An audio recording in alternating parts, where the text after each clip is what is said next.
Okay, here we are, take 2 on the salmon. I kind of figured I didn't necessarily give the salmon a fair shake because I did it the most basic out of all the recipes. So, I'm going to do my salmon in the air fryer tonight, but kind of, it's almost like a teriyaki, but not specifically, I guess. So I'm gonna do that, and then I'm gonna do some Brussels sprouts. Sorry, my phone's charging. And do some Brussels sprouts, and then I'm gonna do soy white rice to eat it on. I also got this, what is this called? Ipoke, just cause I'm trying new things. Oh my gosh, you see that?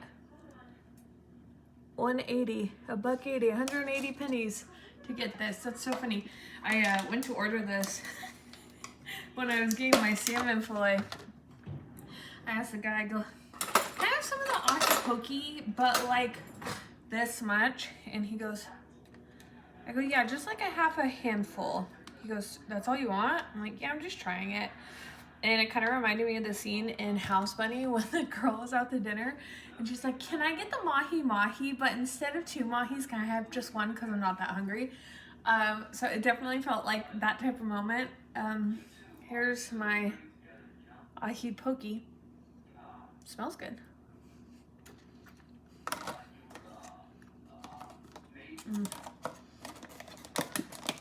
The taste is good.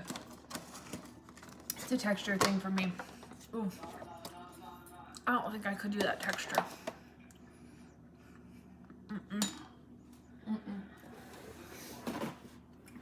No. That's a bummer because, sorry.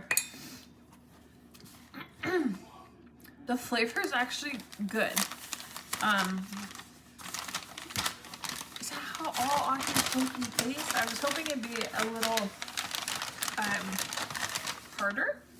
Does that make sense? That was like really slimy. So not my most exciting. Here's my fillet. Again, I don't have gloves. Maybe one day I'll learn. That day's not today. And it has the skin on, so I'm gonna take the skin off. So I'm still not ready to do that whole skin thing. Oh my gosh, I just don't want to touch this. There we go. I'm sure there's like an easy way to pull the skin off. I don't know what it is, but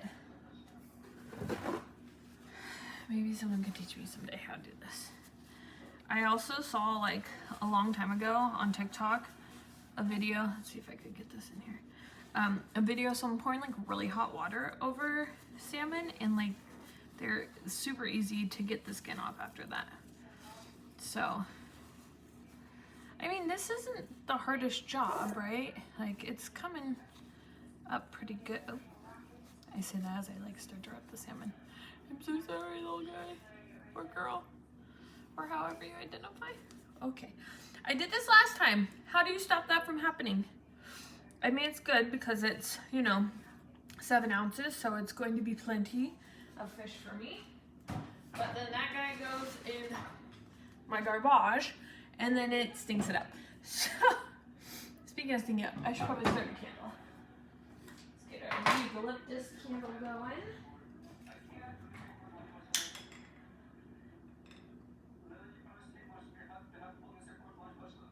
Obviously, How I Met Your Mother is on in the background.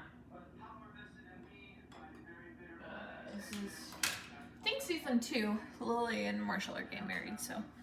Okay, in a mixing bowl, we're going to combine our salt, garlic powder, pepper, soy sauce, garlic cloves, honey, and ginger. Okay. Let me get this guy out. Wow, we need a lot of stuff for this guy.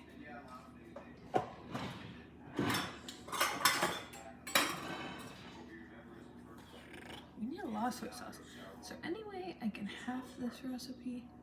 Because I don't think I need this much salmon. 1 pound of salmon. Yeah, I don't need a pound. So let's do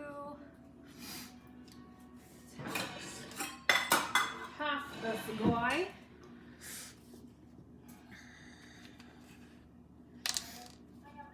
So instead of a half cup of soy sauce, we'll do quarter.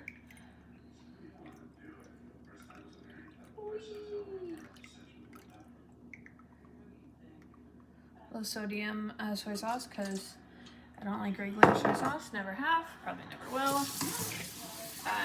But it's what I always grew up with, and I always wondered why I hated soy sauce growing up.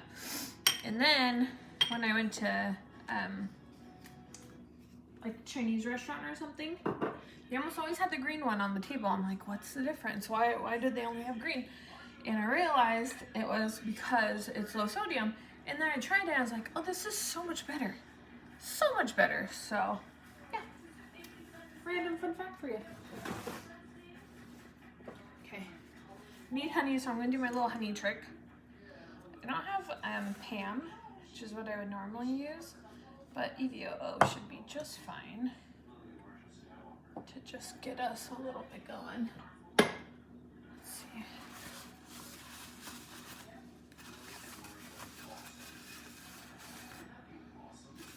Come on, I'm gonna put honey in here. So.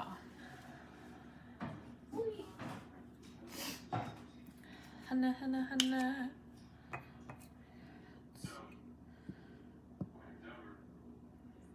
Should have taken the lid off.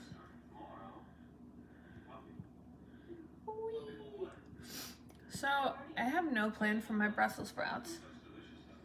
So I'm probably just gonna put them on the pan. And yeah, maybe some butter. Oh, maybe I could use the seasoning I used last time for my broccoli. Okay, that worked better. Maybe I didn't put enough oil on. But you could see in here where I definitely put the oil right there. It comes off pretty good. It's pretty well. Good. Whatever. Let's rinse that guy out. So I'm going to be stuck on it forever.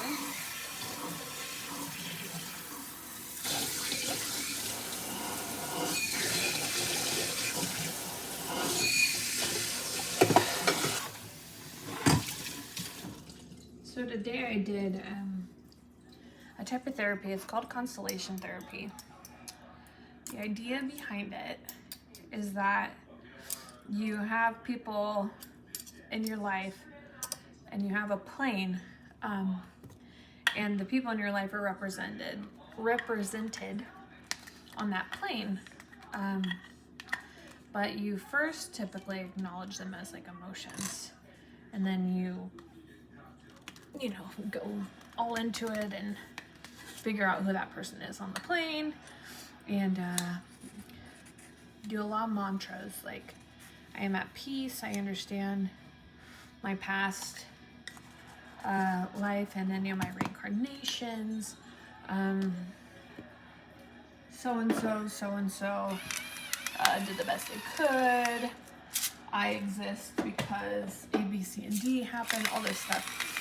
So it's really like eye-opening, and emotional, of course, but let's see, sorry, garlic and honey, ginger and garlic. But it's really emotional because you really get into it as far as like why certain things in your life affect you and how you feel. And then on this plane, these relationships are set up in such a way. So like, oh, that pepper got to me. Let's say like your relationship A between you and, let's just say like your aunt or something. And you set your aunt up on the plane at like the complete opposite of where you are on the plane. Why is there that divide? Why is there that much space between you and your aunt? And then you kind of go into it, you know, the relationship and what caused such a divide, yada, yada, yada. It's really interesting. And I had done something similar to constellation therapy before, when I went to a PTSD cohort a long time ago. They did something similar to constellation therapy, but they did it with horses. So instead of putting people on a plane, you basically would acknowledge a horse as a person, and then just see how you would interact with them, which is really interesting because you do this in like a group setting, or at least we did because it was a cohort. And it was really crazy to see how people interacted with these horses when it wasn't their turn, because, you know, like other people would assign them like a boyfriend or a husband or a mom or a dad. And then other people that weren't the subject at the time would like interact with the horses, and then you would be named something. So like if someone named a horse as their mom and the horse came over to me and like started to nuzzle me, then the person whose constellation therapy it is would assign me a character at that point. So I would be like their older sister that their mom always like pays attention to or whatnot. So it's quite an interesting concept, and just something different than talk therapy, right? There's so many different modalities in therapy, and sometimes you get stuck. So like talk therapy, especially for people that have like experienced high trauma, it's not always like the end all be all fix, right? There's other things you have to go through, and like some people need EMDR. I myself have done brain spotting. So it just depends what modalities, because some people get stuck, right? Like for me, for the longest time, I was stuck. I had a really hard time talking in therapy. Actually, I was like pro level at changing the subject anytime we would start to get to something hard, just because I couldn't go there. Like, I remember always wanting to go into session. I would have lists of things I'd want to talk about. And the minute I would get in there, I just would clam up and I couldn't. And that was really, really detrimental to me.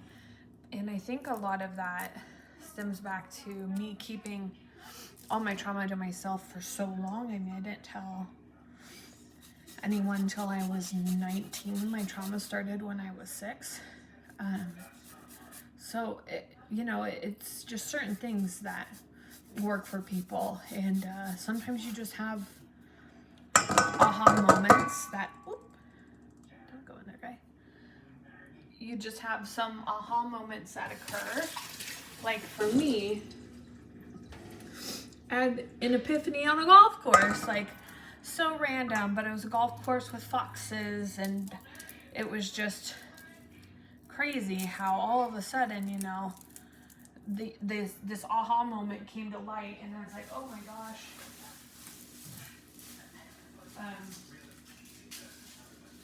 Like for me, I was abused by a family member, not a like close family member, but family member that you see all the time during the holidays. I was abused for years, and a big thing when the whole family found out that we were told was, from the abuser's family was, hey, forgive and forget, because we're family, and we don't, this will help us grow as a family. And when you go back to this like constellation therapy, and it's transgenerational therapy, it really kind of like gives you a mindset of why things are the way they are, right? Like that family member that said, hey, let's forgive and forget, they were also abused, as were a sibling of them, and they didn't report it. They forgave and forgot, and they decided, yeah, we're family. We don't turn our back on family, and we're not going to turn the perpetrator in. And so then what are you teaching, your children? I 100% understand that you're not always ready to tell. I used to be a sex crimes detective. I see a multitude of victims, right? A victim where the crime just happened to them last night, or a victim where the crime happened eons ago and they are just now telling. I mean, I've had victims from a year to 5 years to 10 years to 40 years. And that one was hard because that lady was not in the statute of limitations anymore. In California, we have 6 different statute of limitations. And nowadays, there is none. That's the Bill Cosby law, as I call it. I don't know the number, but that's why it is the way it is now, is those crimes that occurred. So that was heartbreaking when that victim finally was able to come forward, and I had to tell her, I'm so sorry, your statute of limitations, I think she came forward in 2019, and her statute of limitations expired in 2007. So, I mean, it wasn't even close. And the thing is, we could always send cases over to the district attorney. Always. I am a huge proponent of, is the juice worth the squeeze, right? Is getting this lady's story, getting this report, going to be worth it to her in the end? Because every time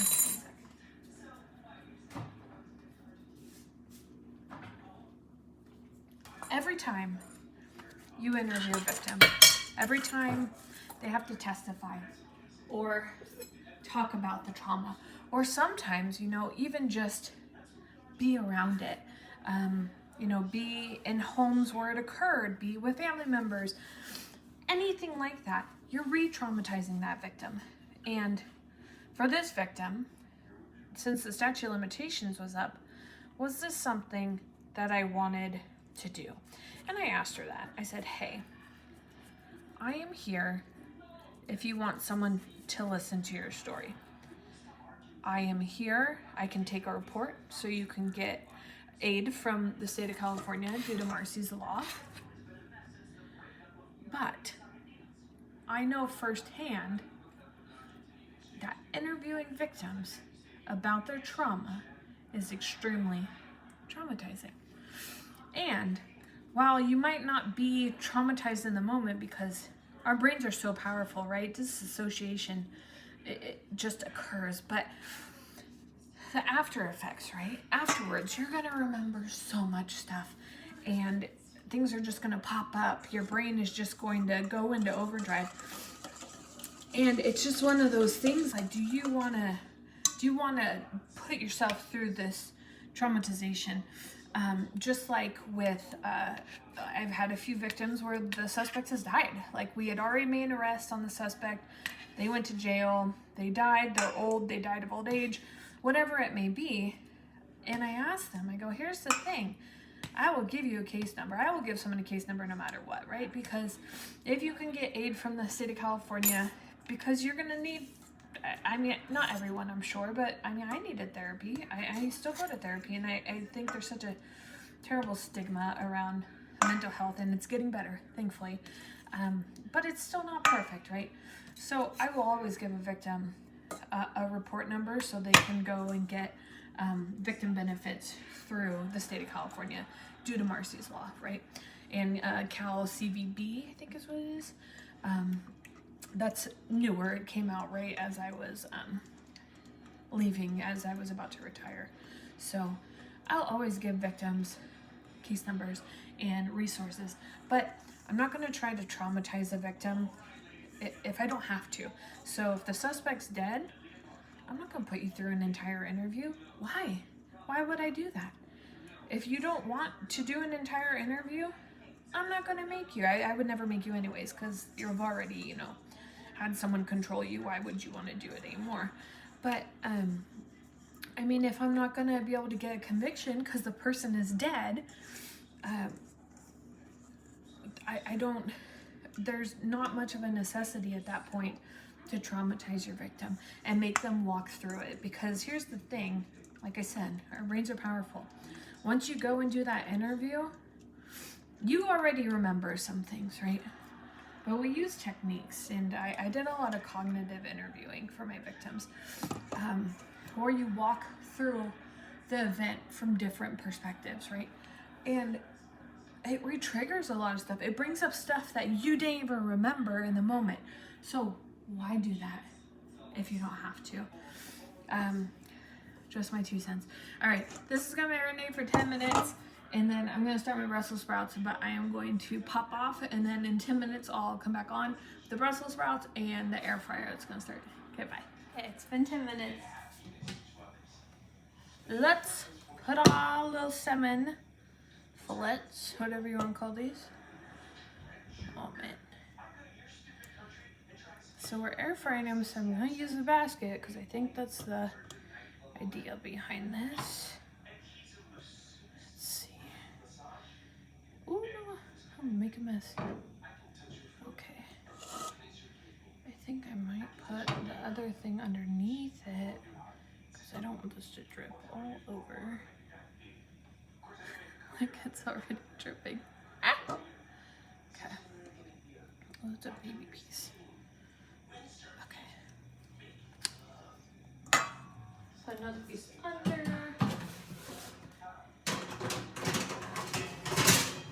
Alright.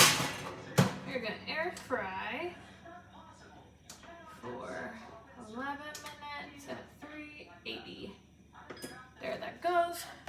I'll wipe this up really quickly. Okay, so what I'm supposed to do,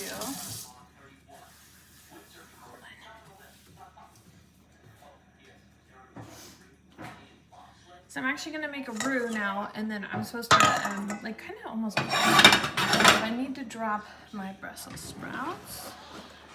I'm gonna do half of these.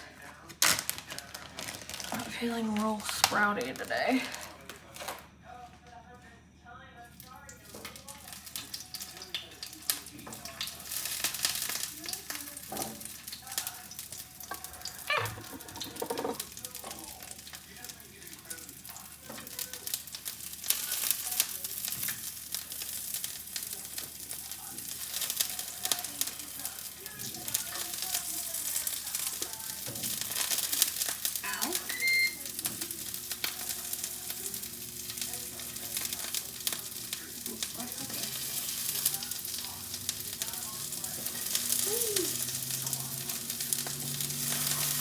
I figured if I'm going to do salmon, I might as well go Brussels sprouts to stink up the entire apartment, and then I'm going to go play games at my parents' house. Maybe I should leave my air purifier on while I go.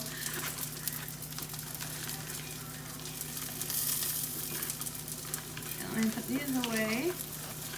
I'll make my cornstarch slurry and start on our little sauce. Yeah.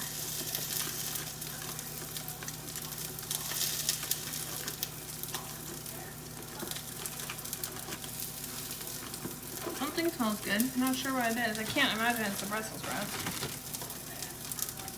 Literally just oil right there, right now. Put these guys away.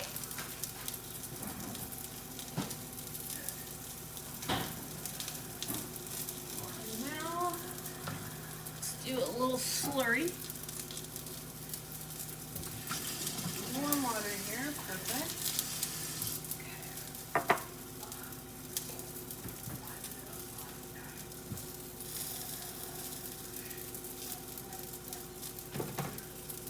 Cornstarch.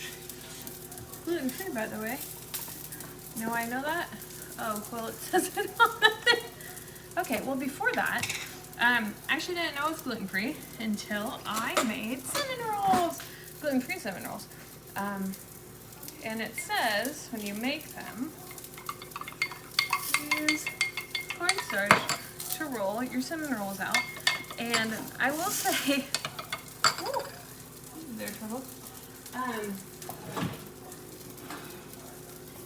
will say, gluten-free cinnamon rolls are not nearly as easy to roll as regular ones.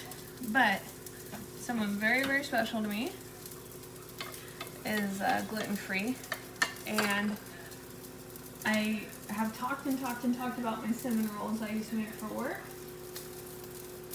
And I found a recipe that is decent enough to make gluten-free, in my opinion. So I was very happy. I truly could not tell a difference between the gluten-free ones and my regular ones, except for the fact that I make gluten-free ones in a cast iron pan. That's just what the recipe says to do. Yeah, pretty good. No complaints. Just let that flurry up.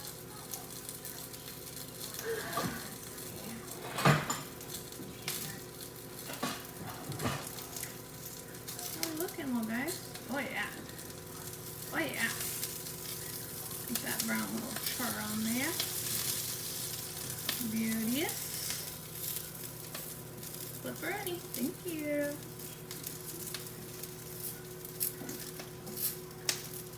This meal is so up your alley, by the way.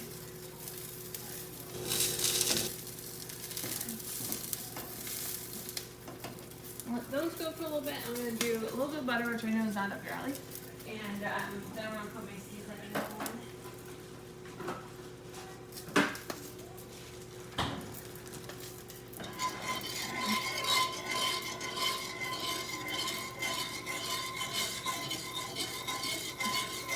And I cheated, and I have minute rice.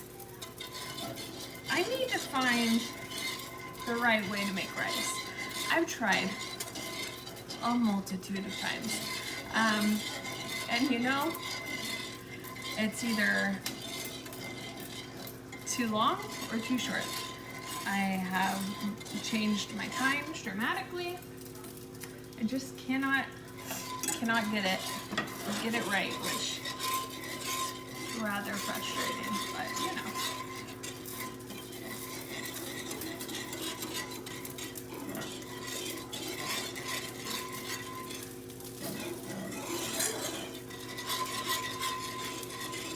I have so many crafts I'm working on right now that I'm trying to get done before I start my new job.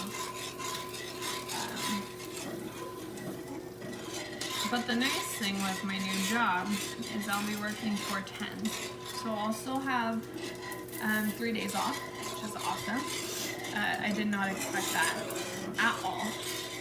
So that was a nice surprise when the sergeant called me and said, hey, we'd like you to start on the 18th. I'm like, this month? He's like, yeah, it's the earliest I can start you. I was like, that's plenty good for me. The timing on that's impeccable, by the way. And he goes, yeah, the LT wants you to work 4/10. So I was like, because I thought, oh, I need to flip my little Salmons. I sound like Kelly Pickler when I say that.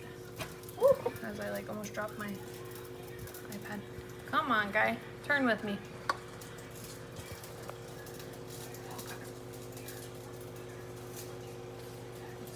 It's really low.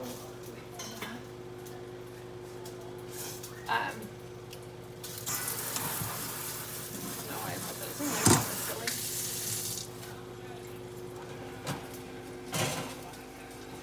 Oh, wow. Ah! No! How do you do this without getting all the skin off? Oh, no. Well, I de-skinned my first one. Sorry, guys. They look good. Okay. Knit, knit. So add. There we go. Okay. I totally failed on that first one. The skin completely came off. Whoops. Okay. Let's see. Mix this guy because I know it's getting thick because I was not mixing there for a second.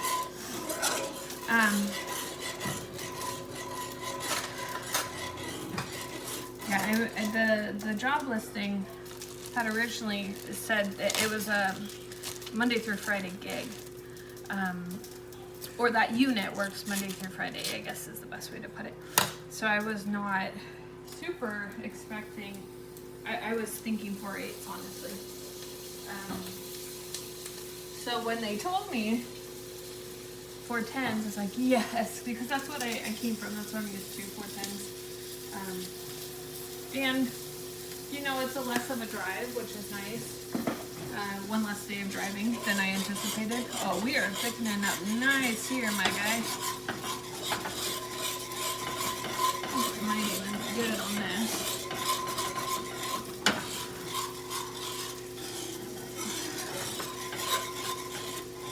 I need to get a spatula that's rubber. But this is okay. Well, it's possible. Oh yeah, those are delightful. Oh, it's just on my rice.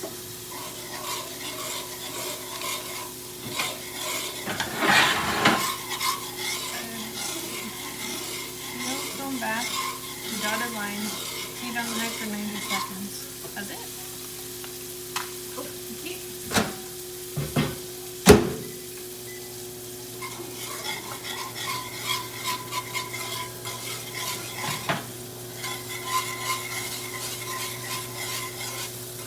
That took off on the...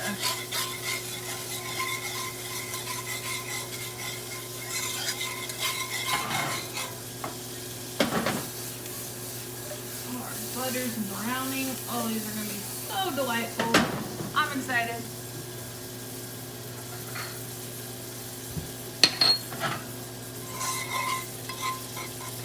Get some of this. Since I'm supposed to brush this on top, yes, I have a brush now. I finally got one. But I don't want to brush on top. I think I just want to dip it and see what I can.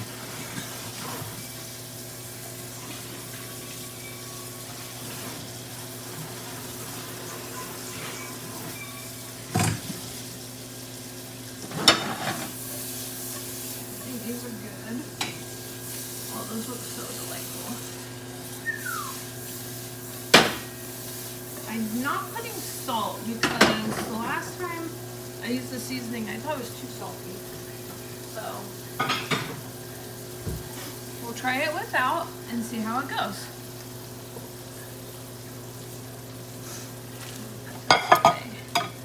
Clean as you go, clean as you go. I don't like a mess.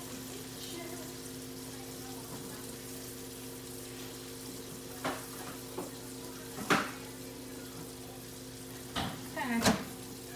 I am not super confident in the minute rice, but well, I guess it's not minute. 90-second rice.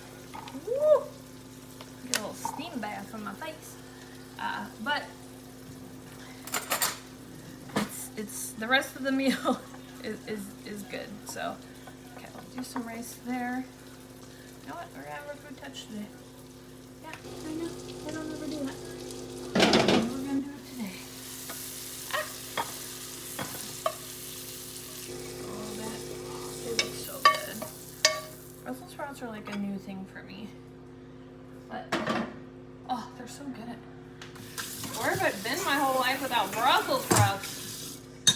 Okay, my guys are about to come out. I'm putting this over by me.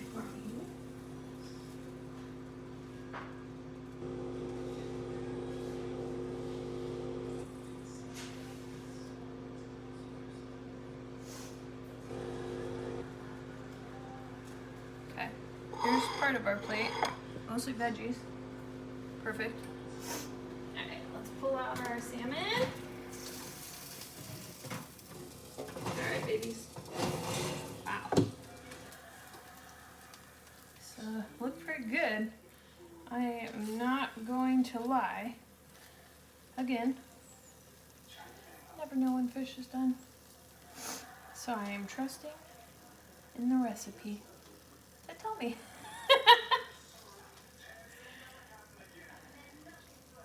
Oh no. Stay on, moleskin. Okay. I'm gonna need to soak this guy.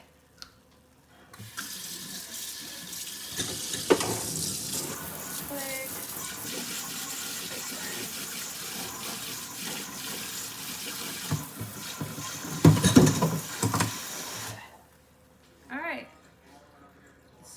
try our food. I'll show you my plate where everything's touching. Very odd for me.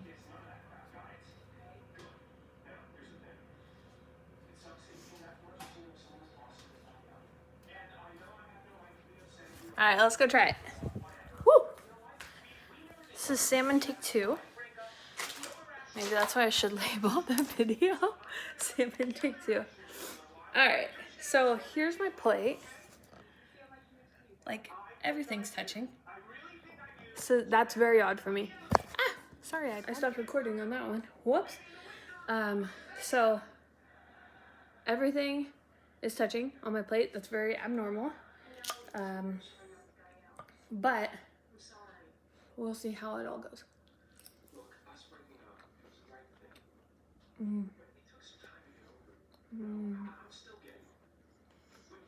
I'm glad I did not salt those.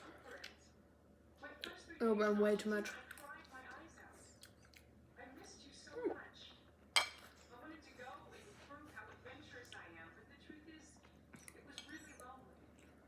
We're gonna do a baby bite first. Looks good. I think that's how it's supposed to look when we cook it. It doesn't smell bad. Oh my god. It falls apart in your mouth. I do this a lot. I'm not even Italian.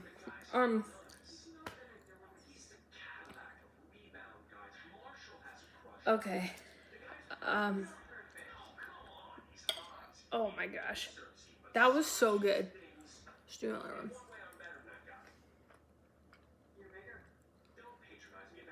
Okay.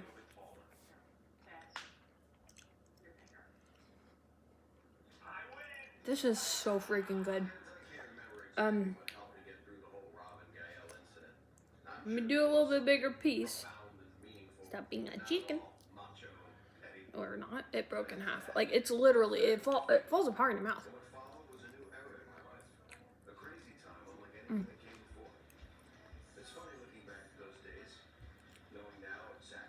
It really doesn't even need the extra sauce. 10 out of 10. Highly recommend this meal. Wow. Wow. I think this beats the tacos. A++. A++. Would make again. Would highly recommend. Very easy to make. It tastes delicious. I think perhaps I overcooked my first salmon. I don't know. This is so good. And it just falls apart. So, oh my gosh. Okay, I'm gonna eat. Thanks for watching.